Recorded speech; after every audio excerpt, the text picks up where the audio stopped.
नमस्कार दोस्तों, स्वागत है आपका अपना YouTube channel Bihar board super academy पर। आपके लिए लेकर आया हूं आज जो है सबसे बेहतरीन क्वेश्चन का कलेक्शन जो है प्रीवियस ईयर का 10 सवाल बेमिसाल का सीरीज जो है ये चल रहा है और आप इसको जो है देखते रहिएगा। रोज मैं आपके लिए जो है 10 सवाल बेमिसाल का सीरीज चलाते रहूँगा। PYQ पिछले वर्षों का ये जो हाल का क्वेश्चन जो करा रहे हैं ये जो है 2026 में पूछा गया क्वेश्चन है और आपको जो है आपके 2027 के बोर्ड एग्जाम में जो है वो काफ़ी महत्वपूर्ण साबित होगा। तो चलिए बिना देरी के जो है ना इसको जो है हम लोग शुरू करते हैं। लेकिन शुरू करने से पहले आपसे रिक्वेस्ट है कि आप इस चैनल को सब्सक्राइब कर लीजिए, वीडियो को लाइक कीजिए और ज़्यादा से ज़्यादा शेयर कीजिए ताकि वीडियो जो है बहुत से बच्चों के पास जो है फैल सके। ठीक है, चलिए तो शुरू करते हैं। आज का क्वेश्चन है क्वेश्चन नंबर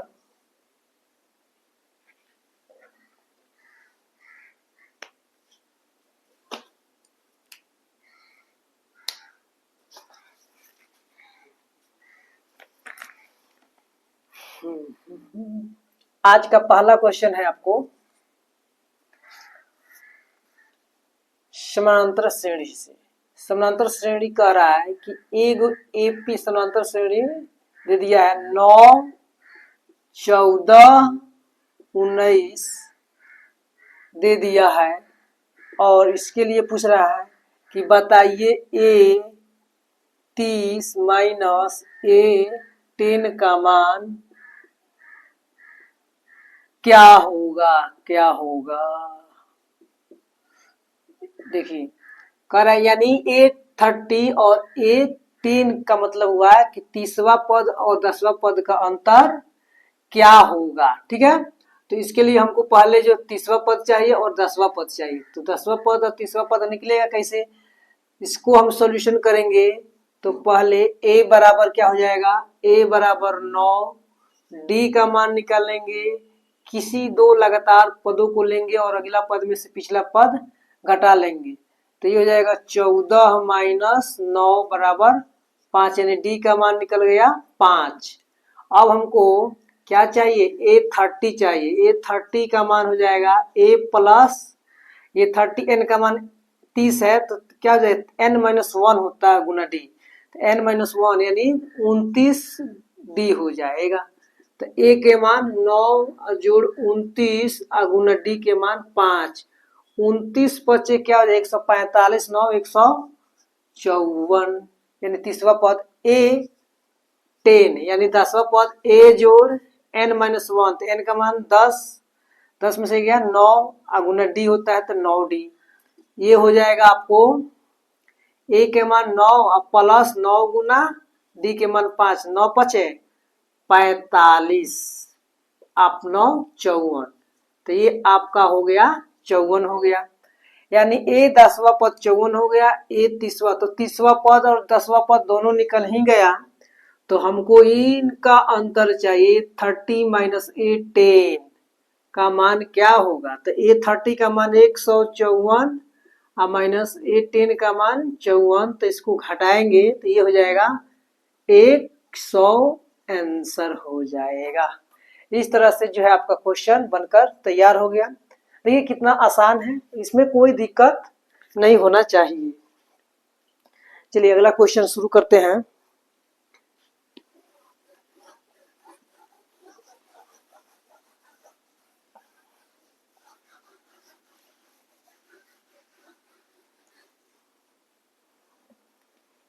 क्वेश्चन नंबर 2 देखिए।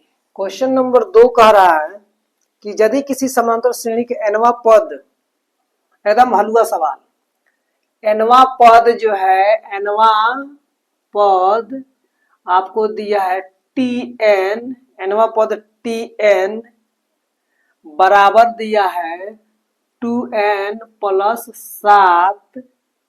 ठीक है, तो T7 यानी 7वां पद क्या होगा। तो बताइए Tn बराबर 2n जोड़ 7 है ना। तो ये बताइए T7 यानी n का मान 7 रख देंगे तो 2 गुना जहां जहां n है वहां पर 7 रख देंगे, तो ये हो जाएगा आपको कितना हो जाएगा, ये हो जाएगा आपको 87 में 10 7 दूनी 14 7 21। ये भी कोई पूछने वाला बात है। n का मान दे दिया, nवा पद का मान इतना हो रहा है तो n का मान 7, तो जहां जहां n है वहां पर हम रख देंगे। अगला क्वेश्चन देखिए, क्वेश्चन नंबर 3। ये बहुत इजी सवाल है। कह रहा है 1 सेंटीमीटर त्रिज्या, x सेंटीमीटर त्रिज्या के गोले को पिघलाकर x सेंटीमीटर त्रिज्या वाले शंकु के रूप में ढाला जाता है तो शंकु की ऊंचाई ज्ञात कीजिए। देखिए, कहने का मतलब है कि एगो क्या है, गोला है जिसकी त्रिज्या x है। पहले क्वेश्चन लिख देते हैं। क्वेश्चन नंबर ये हो जाएगा 3। क्वेश्चन नंबर 3 देखिए, इसमें कह रहा है कि x सेंटीमीटर के गोले को के x सेंटीमीटर त्रिज्या की, 1 सेंटीमीटर त्रिज्या के गोले को पिघलाकर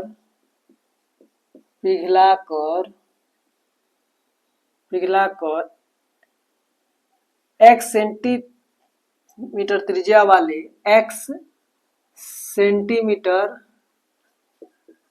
त्रिज्या वाले शंकु के रूप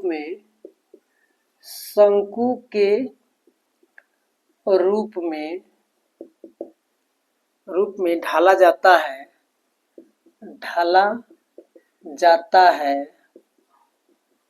तो शंकु की ऊंचाई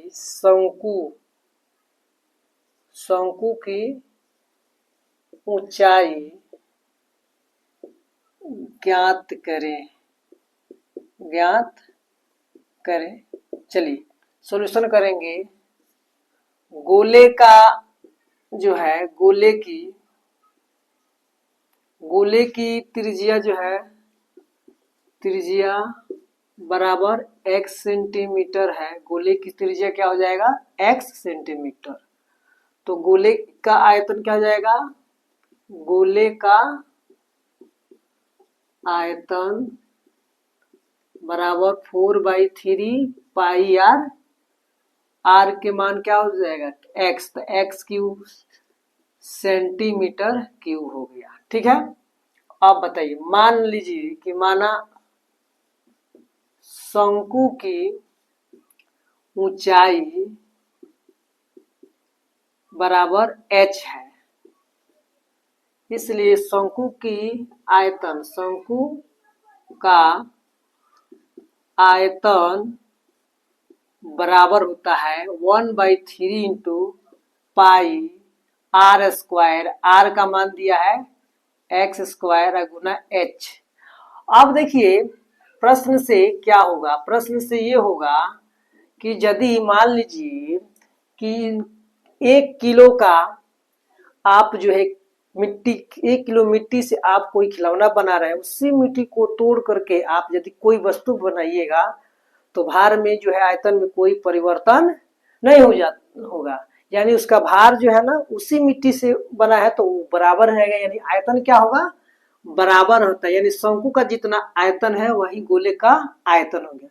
तो प्रश्न से हो जाएगा 1/3 पाई x स्क्वायर गुना h, यानी शंकु का आयतन किसके बराबर होगा, गोले के आयतन के, क्योंकि गोले को ही पिघला कर बनाया गया है।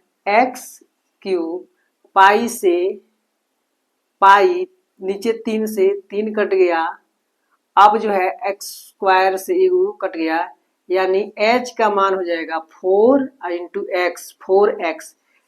शंकु की ऊंचाई जो है 4x सेंटीमीटर हो जाएगा। आयतन जो है ना, आयतन जिस चीज से बनाया जाता है उसका आयतन कभी नहीं बदलता। आयतन भी क्या होते हैं, आपस में बराबर होता है। यानी गोले का आयतन जितना होगा उस आयतन से अगर दूसरा चीज बनाया जा रहा है, शंकु भी बनाया, तो शंकु का आयतन भी क्या होगा, गोले के आयतन के बराबर ही होता है, उसका जो मान बदलता नहीं है। इस तरह से आपका क्वेश्चन नंबर 3 हो गया।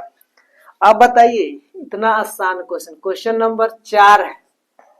क्वेश्चन नंबर 4 कह रहा है कि घन का पृष्ठ क्षेत्रफल जो है,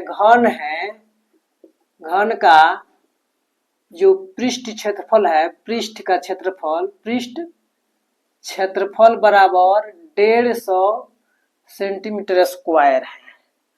तो इसके प्रत्येक किनारा की क्या होगा? तो देखिए घन का पृष्ठ क्षेत्रफल कितने के बराबर? घन का पृष्ठ क्षेत्रफल जो होता है 6 गुना भुजा स्क्वायर। मान लीजिए भुजा ए है, तो पृष्ठ क्षेत्रफल दिया है 150, तो ये 150 बराबर 6 गुना ए स्क्वायर के बराबर। 6 से काट दीजिएगा, ये कटेगा 25 150, यानी ए स्क्वायर बराबर 25। तो इसलिए ए बराबर √25 यानी 5 सेंटीमीटर इसका घन का जो है, यही आपका आंसर आ जाता है। ठीक है, क्वेश्चन नंबर 4 जो है ना, बहुत ही आसान क्वेश्चन है, आपको फॉर्मूला बेस पे जो है ना आधारित क्वेश्चन है। अब क्वेश्चन नंबर 5 देखिए।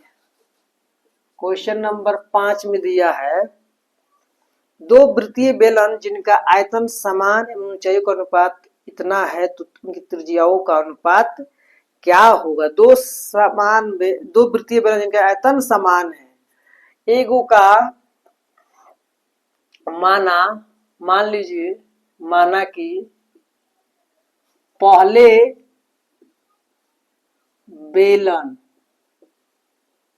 की त्रिज्या R1 तथा दूसरे बेलन की त्रिज्या जो है R2 है।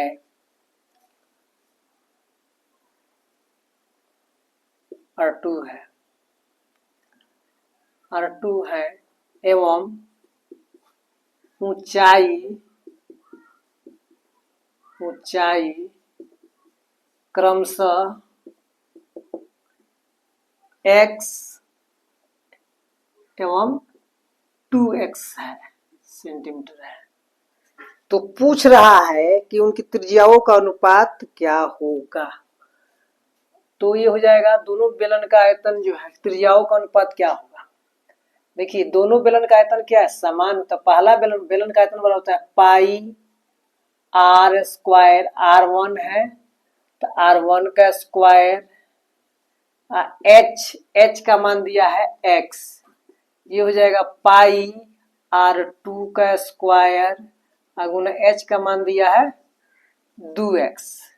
तब पाई से पाई कैंसिल, x से x कैंसिल, तो R1 का स्क्वायर बटा R2 का स्क्वायर बराबर हो जाएगा 2/1। तो इस तरह से आपका हो जाएगा R1 बटा R2 अगर निकालना हो तो स्क्वायर जब हटाएंगे तो 2/1 √2 हो जाएगा, इसका 1 यानी √2 अनुपात 1, यही ऊंचाई का अनुपात जो है, इसका त्रिज्याओं का अनुपात √2 अनुपात 1 हो जाएगा। यही हमारा सही आंसर हो जाता है। ठीक है, तो इस तरह से क्वेश्चन नंबर 6 भी क्या हो जाएगा, 5 भी क्लियर हो गया। अब जो है क्वेश्चन नंबर 6 देखते हैं। क्वेश्चन नंबर 6 क्या कह रहा है?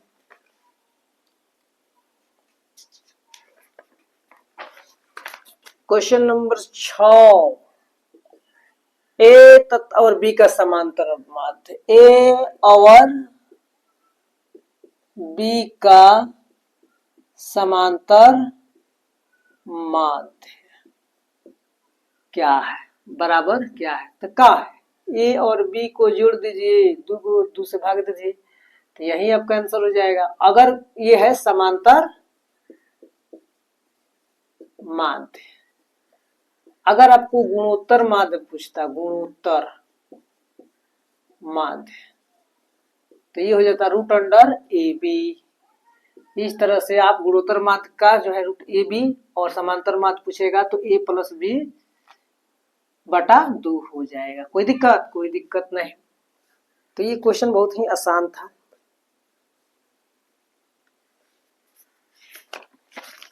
अब हम क्वेश्चन नंबर 6 हो गया। क्वेश्चन नंबर 7 देखते हैं। यदि किसी अर्धगोले का संपूर्ण पृष्ठ क्षेत्रफल 462 सेंटीमीटर स्क्वायर है तो इसकी त्रिज्या क्या होगी? यदि किसी अर्धगोले का संपूर्ण पृष्ठीय क्षेत्रफल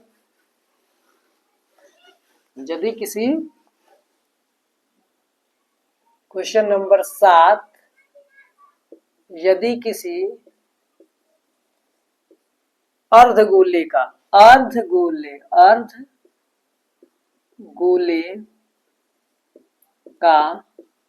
संपूर्ण पृष्ठीय क्षेत्रफल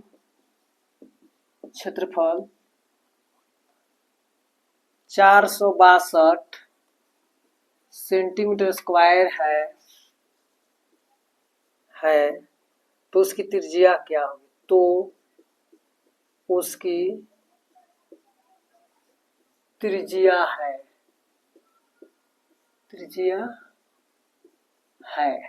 क्या है बताइए।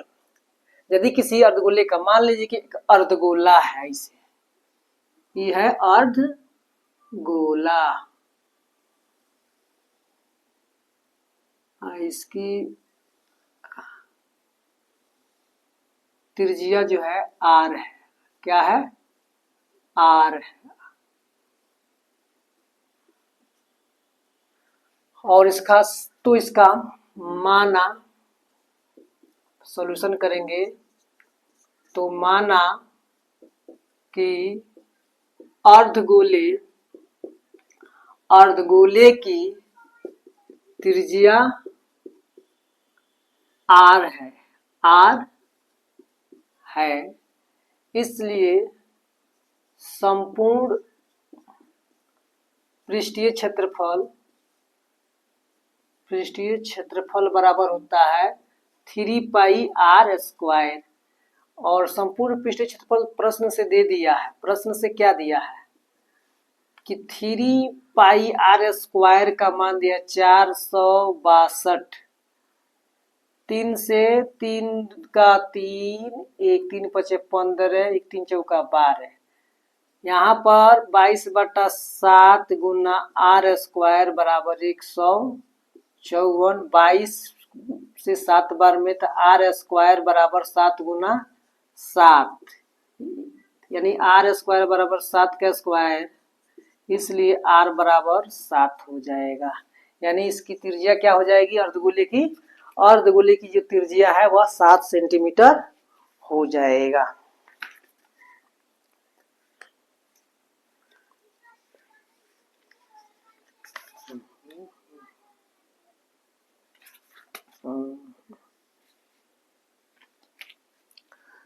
सात हो गया। अब 8 नंबर में देखिए।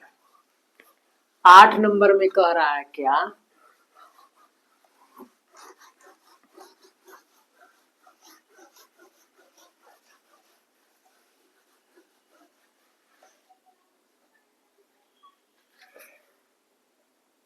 आठ नंबर क्वेश्चन कह रहा है कि एक घनाभ की लंबाई, चौड़ाई और ऊंचाई क्रम से इतना इतना हो तो घनाभ का पार्श्व पृष्ठीय क्षेत्रफल क्या होगा? एक घनाभ की लंबाई, चौड़ाई एवं ऊंचाई क्रमशः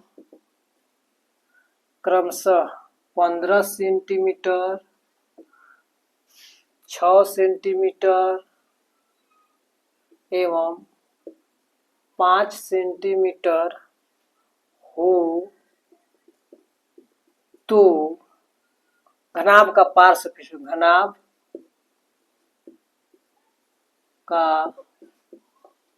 पार्श्व पृष्ठीय क्षेत्रफल, पार्श्व पार्श्व ने बगल का, पार्श्व पृष्ठ क्षेत्रफल, पृष्ठीय क्षेत्रफल क्या है, क्या होगा। हो गया। अब जो है सॉल्यूशन करेंगे, सॉल्यूशन करेंगे तो हमको L बराबर दिया है घनाभ की लंबाई L बराबर 15 सेंटीमीटर, चौड़ाई B बराबर 6 सेंटीमीटर और ऊंचाई H बराबर 5 सेंटीमीटर।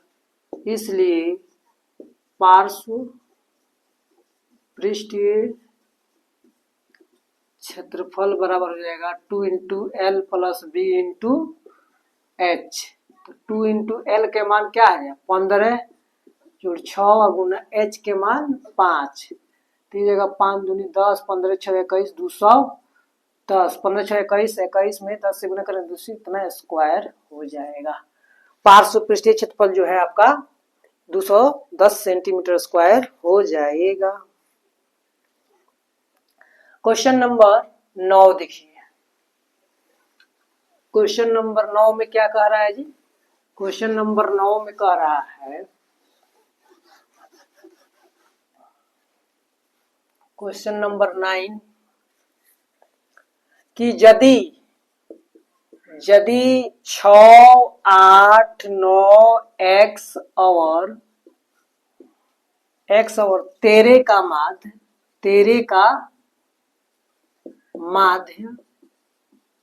कितना है, माध्य 10 है, तो माध्य 10 है तो x का मान ज्ञात कीजिए, मान ज्ञात करें। चलिए बनाते हैं। ये जो है इतना का माध्य जो है 10 है, तो बताइए तो कितना राशि है जी, पहले इसकी संख्या 1 2 3 4 5 गो है, ये 5 गो राशि का मान 10 है, यानी 5 गो राशि का जो क्या हो जाएगा 5 गुना 10 हो जाएगा। या ऐसे बना लेते हैं, क्योंकि माध्य बराबर राशियों का योग बटा राशियों की संख्या।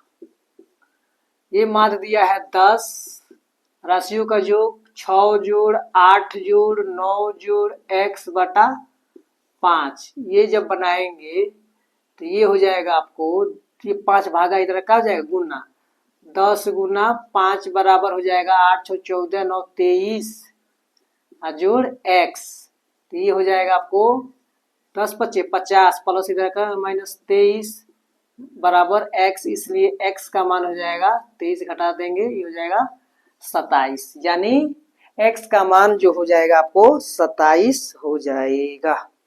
x का मान 27, कहीं गलत तो नहीं हुआ है। 8 6 14 9 23, 23 जोड़ x जोड़ 13 भी तो है, 1 2 3 4 5, 1 2 3 4 जोड़े हैं, 13 छूट गया है, 13 जोड़ दीजिए तो ये हो जाएगा 23 13 क्या हो जाएगा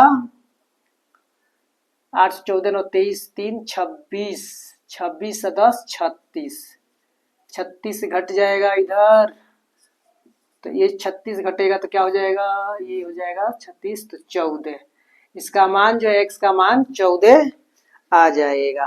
ठीक है, कोई दिक्कत वाली बात नहीं है, आराम से बन जाएगा। अब लास्ट क्वेश्चन जो है हम इसको करेंगे।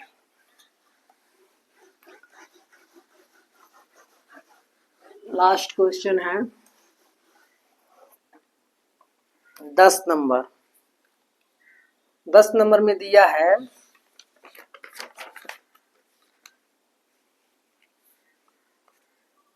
10 नंबर देखिए 2 6 4 5 0 1 3 2 का बहुलक बहुलक क्या है। देखिए जो दो है, दो एक बार 2 बार, 6 एक बार, 4 भी एक बार, 5 भी एक बार, 0 एक बार, यानी कौन सी संख्या इसमें ज्यादा बार आया, तो 2 ही एक संख्या है जो ज्यादा बार आया है, 2 बार आया है, बाकी सभी की एक बार। इस तरह से जो है ना बहुलक हमारा निकल गया, जो ज्यादा बार आता है वही उस संख्या का क्या हो जाता है, बहुलक हो जाता है। तो बस आज की क्लास में इतना ही। अगर आपको वीडियो पसंद आया है तो आप वीडियो को लाइक कीजिए, सब्सक्राइब कीजिए और ज़्यादा से ज़्यादा शेयर कीजिए। इसके बाद जो है हम कल आपके लिए फिर एक वीडियो लेकर आएंगे रोज की रोज। धन्यवाद।